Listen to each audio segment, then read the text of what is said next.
Hotel Echo Lima Lima Oscar. Good afternoon from London, sunny England. From your host, your guy himself, the one and only and truly DLG repping, otherwise short for Delhi London Gunner, space, Romeo Echo Papa Papa Indigo November. Once again, it's back, baby. My matchday preview of Arsenal's matches, home and away, and I'm going to be doing European matches, home and away as well. So this is a match day preview 24 hours before our first league game of the season. It's a curtain raiser and it's Crystal Palace versus the Arsenal. And I'm here again to preview the game.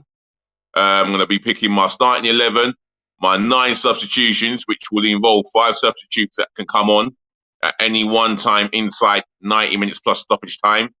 And plus, on top of that, I am going to be picking the formation that I'm going to go with and what's best suited for the team. So without further ado, no, I'm far from that yet. But what I can say is I will be at the game, and I hope to be in the terraces with 3,500 or maybe 4,000 Arsenal fans in the away end at the Arthur Waite stand. Well, what can I say? It's been 3 months since I've last done this, and I'm excited to be picking the team. And 24 hours after the game, I'm going to be doing my match review of Crystal Palace v Arsenal, giving you my player ratings, the substitutes get a rating, and the management, the ref, and not forgetting the fans. Yes, 1 to 11, marks out of 10. You know it. You know it. So let's get into it, before I get into the preview of our game against... excuse me. Before I get into the preview of our match against Crystal Palace, one thing I would like to say is make sure you smash the thumbs up like button for me, Can you do that for me? Please smash the thumbs up like button, as many as possible. Make sure you share this channel virally amongst your friends and your relatives, all over the globe. And if you're watching for the first time, share it amongst your friends and your relatives and welcome on board. And tell either your friend or your relative to share it amongst their friends and relatives, Let's keep this channel growing, On top of that, make sure you give me your starting 11, your 9 substitutions. If you want, give me a score prediction, right now, and I'll be asking you to give me a score prediction at the end, your opinion of the game. Where do you think the game will be won? So, leave it in the comment section below. On top of that, I would like all of you guys who are watching, any of you guys who are watching for the first time, smash the subscribe button for me, I said thumbs up already. Smash the subscribe button for me, left, right, and center. Come on, don't be shy.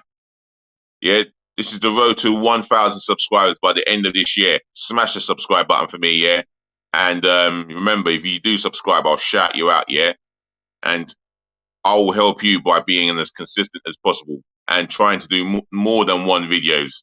And I know I've got some videos to do, so smash the subscribe button for me gloriously, but passionately, left, right, and center. And I'll shout you out, So let's get to 1,000 subscribers by the end of this year or the beginning of the new year. And I'll really be happy with that. Until then, right, let's talk about the fixture of last season at Sellers Park. I was there. It was an abysmal performance from start to finish. We were bullied all over that park by Crystal Palace. Created opportunities, but we didn't have a number 9, unlike we've got one now in Jesus. And I'll tell you something, that was the beginning of the end of our Champions League hopes, if the truth be told. And I mean, that was the beginning of the end of our Champions League hopes. We went to Crystal Palace, lost that game, lost the next league game at Brighton, which I was there. We lost away to Southampton. We were abysmal from start to finish. and there's no getting away from it. No getting away from it at all. Partey got injured, and we got overrun in midfield. Palace were winking their eyes in joy. Partey's out. He's injured. This game is ours. And Conor Gallagher, Coyote, Milojevic, they had a field day in that midfield battle. They ran us all over the park. Jordan Ayew, Mateta, they were destined to be on the score sheet. And Wilfred Zaha, my word, didn't he not give us a rest? He showed up all right.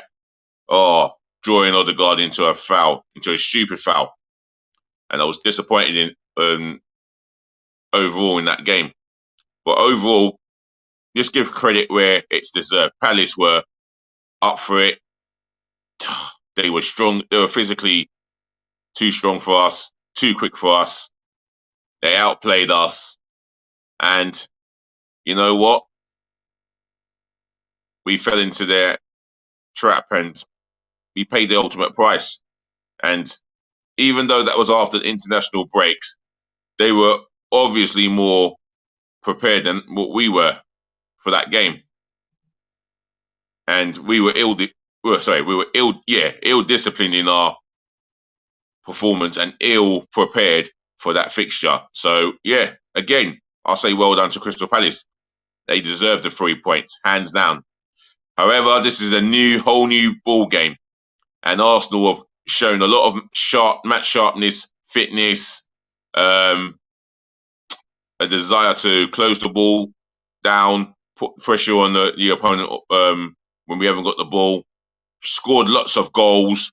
You know, Gabriel Jesus make a big difference to our attack. And he's got himself a hat-trick at the Emirates Stadium. All right, it's not in the league. It's in pre-season, but the manner of our performances has been sublime. Absolutely terrific.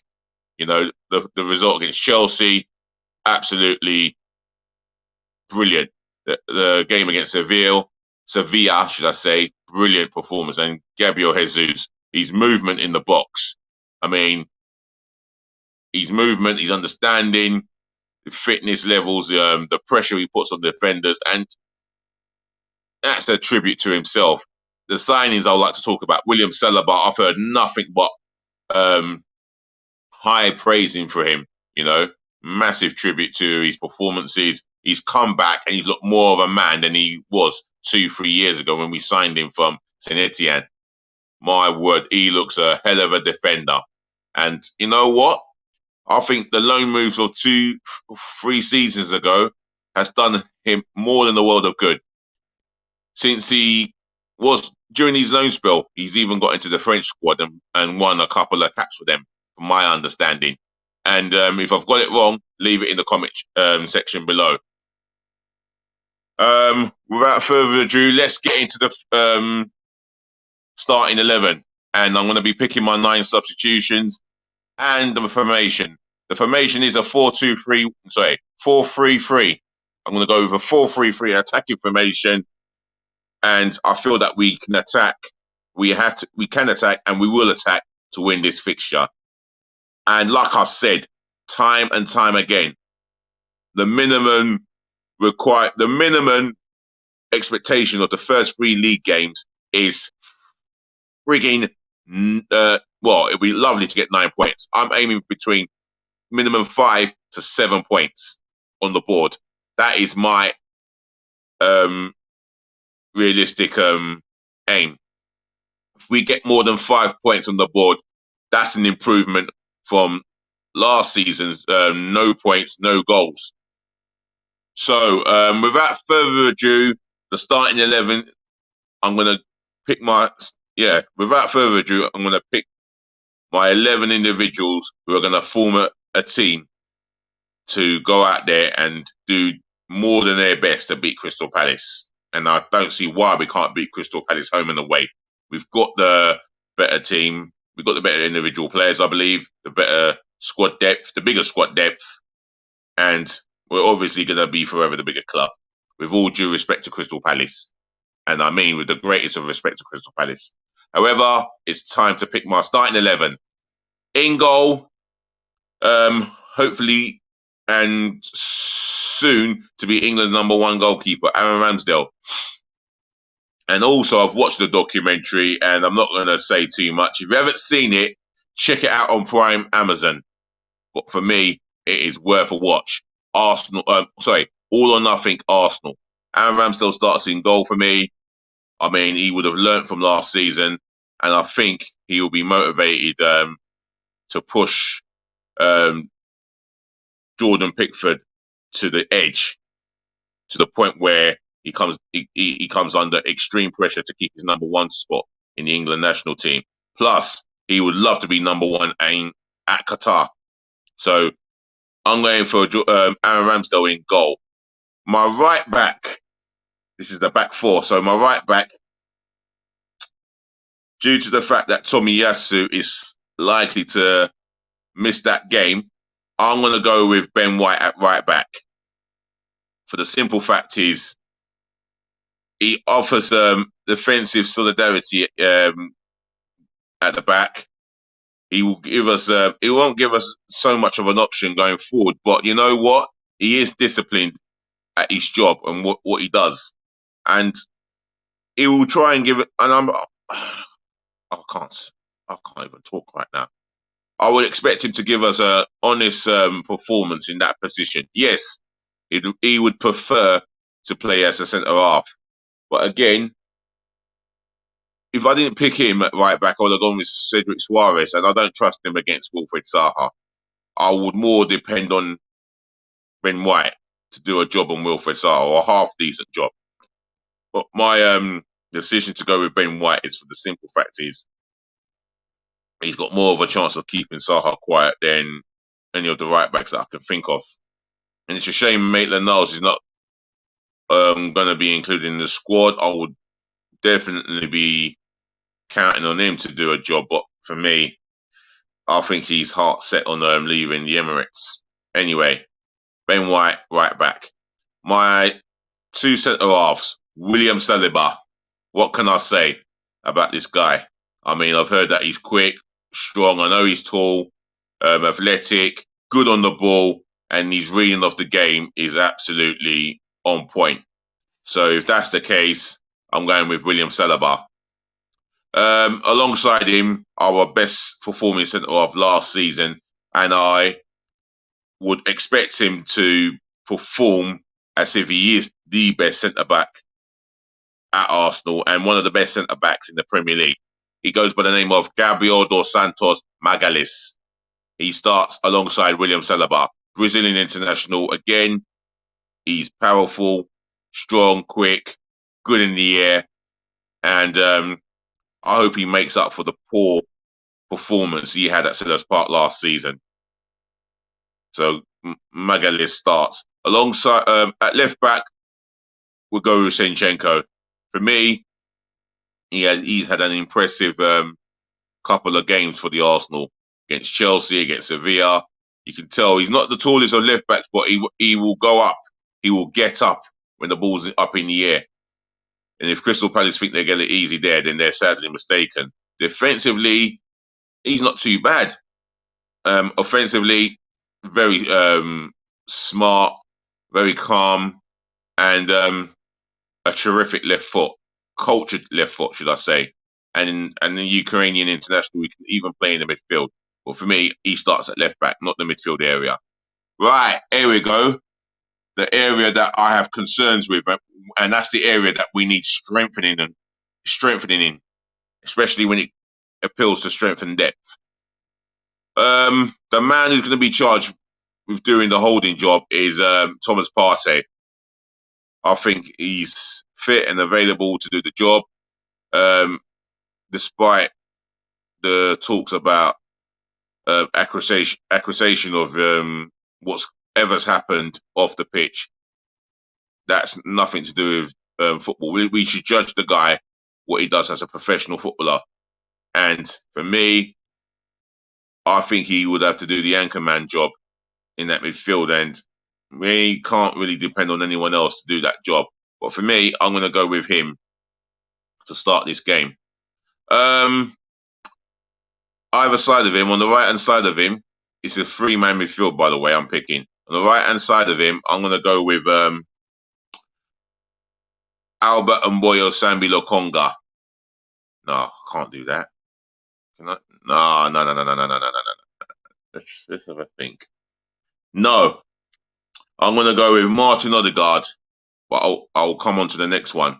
I'm going to go with Martin Odegaard, our club captain, an attacking area, and it's like he will have a free role. And giving him a free role, which means we must give him the ball as humanly soon as possible because he can cause damages, and I'll expect him to go out there and do an honourable job in his position in the midfield three. And I think he had a very good a very good run of games in that position, should I say. He was effective, and every time he got in between the defence and the midfield while receiving the ball, he was causing all sorts of problems, and I hope he can do the same tomorrow night. In the other midfield area, I'm going to go with Granit Xhaka. I thought about Lokonga. I'm going to go with Granit Xhaka in that job, particularly that he's got an understanding with Thomas Partey. They link up quite well. However, I do want an upgrade on Granit Xhaka. I don't want to be picking him, but I've got to keep it 100% real. I feel that even in pre-season, he's been terrific. You know, yes, he lacks the mobility and the speed, but one thing with Granit Xhaka, he keeps it as honest as he can, especially when the ball is at his feet. He will be looking for a simple pass, and more often of lately, or should I say, of even recently, he's showing me that he's not afraid to take responsibility when receiving the ball from a centre half or any defender on that pitch. So you know what, it bodes well for him, and plus he shows that character and leadership on the pitch, which has been often criticised from pundits, left, right, and centre. So I'm going to go with Granit Xhaka. That's my midfield sorted: Partey, Xhaka, and Martin Odegaard. Right, the front three, that sorts itself out, I think. Right, on the right hand side, I think our player of the season again, England international, unlucky not to win Young Player of the Year. PFA Young Player of the Year, Bukayo Saka. He starts on the right wing for me. I feel that he's going to be very much up for it now that he's got someone that he can assist and create goals for in Jesus. So I'm going with him on the right. On the left, I'm going to go with Gabriel Martinelli to start this game. He's been terrific all pre-season. I do question his end product at times, but if he can sort this out if this is the season where he sorts out his end product, we've got one hell of a footballer and a professional midfield winger or midfield left-footed winger, whatever you want to call him. But for me, I'm going with Gabriel Martinelli. Up top, the man of the moment, the man that we paid 45 million for. He goes by the name of Gabriel Jesus. He starts up top for me. And that is my starting 11 sorted. Let's go with the substitutes. Let's go through the substitutes bench. I can't get my words out. In goal, Matt Turner. Now, against Nuremberg, it wasn't a debut to remember. It's one to forget. But that's just one game. So any Arsenal fan who's calling for him to be sold, get a grip of yourself. One game. Behave yourselves. Matt Turner starts in goal for me. Right, defenders wise. Well, I've got 3 centre-halves starting this game. I've got no choice but to put Rob Holding there. I mean, he's a better back 3 centre-half than he is a back 4. I get that. I wouldn't expect him to come on unless Mikel Arteta has plans to play a back 3. But I don't expect him to come on, so he's on my bench. Cedric Suarez, I'm not starting in this game because of the feeling of Wilfred Zaha turning up in this fixture, and he always does. So for me, my decision to put him on the bench, I think it's justified. I think he's a good professional. I get that. Obviously, I'm hearing reports that he turns up on time for training, he puts the work in, etc. But I don't see myself trusting him to do a job. So he's on my bench. Substitute number 4. Who is my substitute number 4?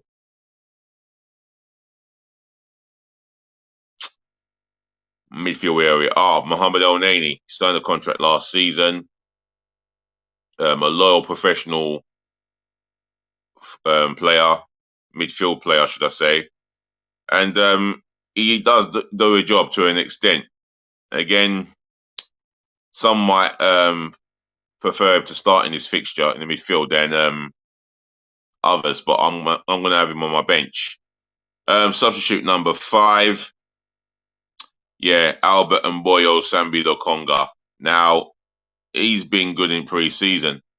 I only feel that in this game, he's still relatively raw and inexperienced, but there is a good player in him. Maybe he could have gone out on loan, but I think Mikel Arteta's decided to not loan him. So that tells me that he knows that he's got plans for him. I'm just going by what I feel. So that's Mboyo's Sambi Lokonga on the bench. Who have I picked? I picked Turner, Holding, picked Cedric. I've gone with El Neni, Lokonga. Substitute number 6. Oh, who could this be? Substitute number 6 now. This is why we need more players. I would have gone with Fabio Vieira, but he's out injured. Ooh, this is a difficult one. This is a really difficult one. I don't know if Nicola Pepe makes the bench. This is an extremely difficult one. Oh, my word. Can anyone help me here? Substitute number 6. All right, Emil Smith-Rowe. He makes the bench for me. I think he's a kind of player that can come on and make an impact. And if all is not going well, then I'd like to think that he can make the difference for me. So Emil Smith-Rowe on my bench. If you're just tuning in, yeah, I've picked my starting 11 and I'm picking the 9 substitutions. So substitute number 6 is Emil Smith-Rowe. Substitute number 7. This is so difficult. Oh, why, God? Why, oh, God? Who did we sign? Aquinos, Matt Turner, Saliba, Jesus Zinchenko. I'll tell you what. I'm going to have to go with Marquinhos, the 19-year-old Brazilian winger. Now, it's because we're stretched a little bit. And in this game, you need as much experience from the bench as possible. All right. We know that he's inexperienced. He's going to be raw. He has shown glimpses of promise in pre-season, and that's as far as it goes. But I'm going to have him on my bench. Now, I need a substitute number 8 who's going to be experienced. And who could that be? Eddie Nketiah. Yes, the man's done well in pre-season. He's performed well, scored goals. He's bulked up from the reports I'm hearing. And he's definitely raring to go. And he's another striker that Jesus would love to play with. Someone who closes defenders down. I think if you played Eddie Nketiah and Jesus together in a 4-2-2, they wouldn't be out of place. But we're playing a one-man attack. And Jesus gets in ahead of Nketiah. That's the reality. So Nketiah, he makes the bench for me. Right, substitute number 9. What a difficult one this is. Can't think of any defenders, midfielders. I'm down to the threadbare here. I really am down to the threadbare.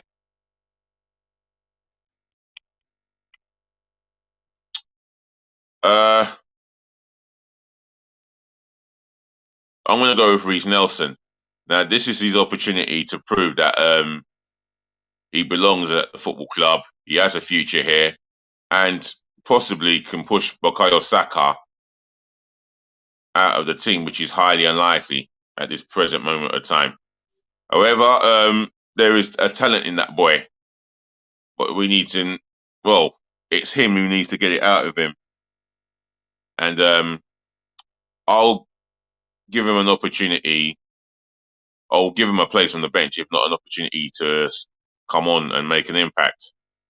So, without a shadow of a doubt, that's my starting 11 sorted. My 9 substitution. My formation is a 4-3-3 away to Crystal Palace, and I'm coming to the end of this content. So, once again, ladies and gentlemen, to the boys, to the girls, I thank you for listening. Thank you for tuning in. Thank you so much for watching. Saving the best to last, as you know I always do. I thank you so much for putting up with me, if not my stuttering. Anyways, I plan to do another stream again, maybe Mikel Arteta's press conference or DLG Repping's daily transfer news. Until then, once again, take care of your friends, take care of your families, take care of yourselves. Stay safe. If it's a lot hotter than London, yeah, you know you've got to drink a lot of water, yeah. Peace, love, and bless again, yeah. And do remember that DLG Repping is here again. Matchday previews and reviews are back, baby. And just remember, please be nice.